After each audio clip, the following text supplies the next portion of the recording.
Equipment layout for postplacental Ppiud 375 insertion. Explaining the equipment.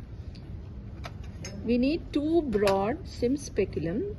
One speculum is used to retract the posterior vaginal wall, the other the anterior vaginal wall. So we need to take broader, big size sim speculum. The next instrument is the sponge holding forceps. This is meant for taking the sterile cotton swab and cleaning the cervix and the upper vagina twice in a circular fashion. And this cotton swab which has been used has to be discarded in the yellow bin. The same sponge holder is used to stabilize and hold the anterior cervical lip with a single click.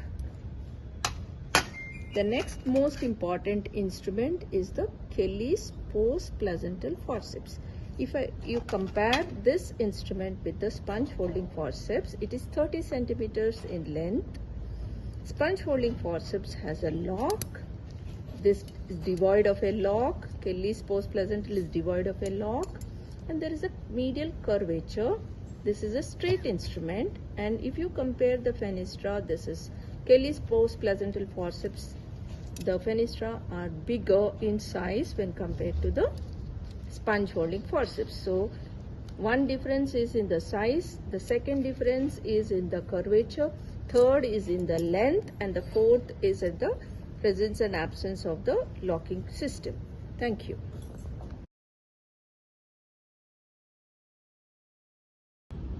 Checking on the seal is intact. Checking on the sterilization date, it is up to 2025.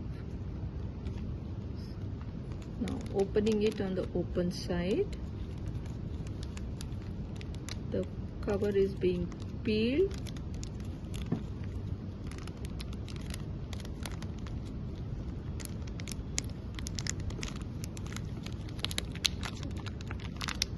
It happens. Now we don't require the insert tube, the blue flange and the measuring card. So one by one I just take them out, stabilize the top portion and then try to remove the insert tube with the blue flange. I take the Kelly's postplacental forceps.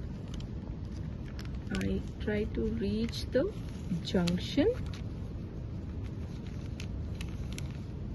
and I am holding the Ppiud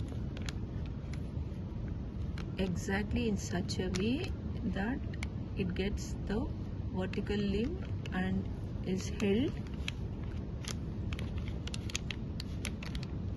and this is how I hold it.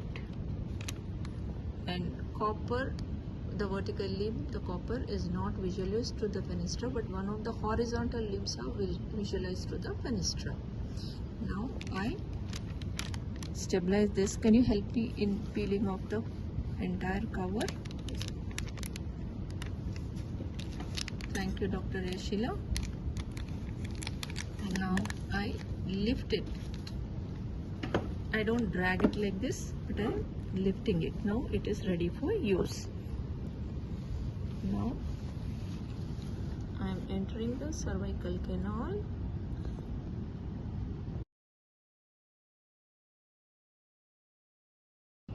Going ahead with the insertion of Ppiud directly into the cervical canal. Now I got a resistance. This resistance is because of the lower uterine segment, which becomes lax and folded following the delivery.